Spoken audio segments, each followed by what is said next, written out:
तर ह्या भागामध्ये मी तुम्हाला ह्या वृषणामध्ये शुक्रजंतू निर्मितीसाठी काय केलं तर त्याचा आपल्याला चांगला परिणाम दिसणार आहे ह्याबद्दल अजून थोडी माहिती घेऊया. आपण बघतो हल्ली समाजामध्ये टेम्परेचर वाढलेलं आहे, गर्दी वाढलेली आहे. सगळ्याच जणांकडे 2 wheeler, 3 wheeler, 4 wheeler, buses, trains, local याच्यानी कंटिन्युअस प्रवास करताना आपण बघतोय. आणि ह्या सगळ्या गोष्टींमुळे काय होतंय, प्रत्येकांचं शारीरिक तापमान वाढलेलं आहे. प्रत्येक जण पॅन्ट घालतो, पॅन्टच्या आतमध्ये अंडरवेअर असतात. तरुण पोरं पूर्वी लंगोट घालायचे.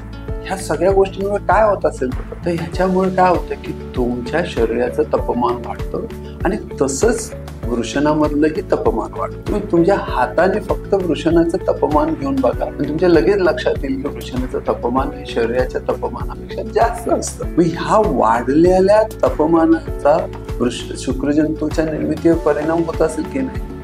एकदम बरोबर, त्याचा इफेक्ट होतो. हे वाढलेलं टेम्परेचर अगदी 2 डिग्री जरी जास्त वाढलं तर त्याच्यामुळे वृषणाची संख्या कमी होते. नुसतंच तेवढं नाही तर त्याची गर्भधारणेची क्षमता पण कमी होते.